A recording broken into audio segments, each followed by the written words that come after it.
તેનો એકમ 9 પાઠનું નામ છે આપણો ઘર પૃથ્વી.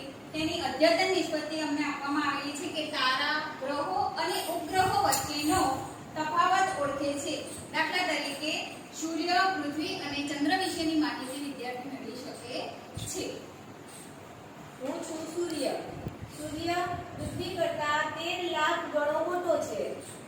સૂર્યનું ગુરુત્વાકર્ષણ બળ પૃથ્વી કરતા 28 ગણું વધારે છે. સૂર્ય પૃથ્વીથી 15 કરોડ કિલોમીટર દૂર છે. સૂર્યના પ્રકાશને ધરતી ઉપર પહોંચતા 8.25 મિનિટનો સમય લાગે છે. સૂર્યનું મુખ્ય આવરણ હાઇડ્રોજન વાયુનું બનેલું છે.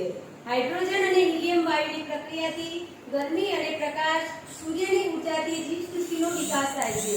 સૂર્ય સજીવોનો પાલક છે. આકાશમાં તારાઓ અસંખ્ય દેખાય છે. તારાઓ સ્વયંપ્રકાશક છે અને તે હંમેશા આપણને આકાશમાં ચમકતા દેખાય છે. હું પૃથ્વી છું. મારું સ્થાન શુક્ર અને મંગળની વચ્ચે છે. હું 24 કલાકમાં સૂર્યની ફરતે 24 કલાકમાં એક આંટો પૂરો કરું છું અને 365 દિવસમાં એક આંટો પૂરો કરતા પૃથ્વી ઉપર ઋતુ પરિવર્તન થાય છે. પૃથ્વી ઉપર જ જીવ સૃષ્ટિ વસેલી છે. હું ચંદ્ર છું. ચંદ્ર પૃથ્વીનો ઉપગ્રહ છે. ચંદ્ર પર પાણી, વાતાવરણ અને જીવસૃષ્ટિ નથી. ચંદ્રને સૂર્ય પ્રકાશિત કરે છે.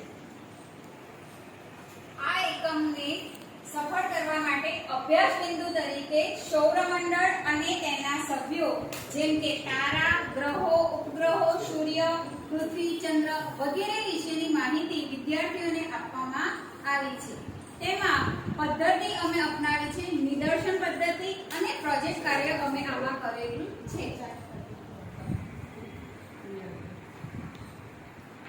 આ પ્રોજેક્ટને પૂર્ણ કરવા માટે મૂલ્યાંકન તરીકે વિદ્યાર્થીઓને અમે કેટલાક વૈકલ્પિક પ્રશ્નો આપવામાં આવેલા હતા. દાખલા તરીકે શુક્ર અને મંગળની વચ્ચે કયો ગ્રહ આવેલો છે? તો વિદ્યાર્થી તેનો જવાબ આપશે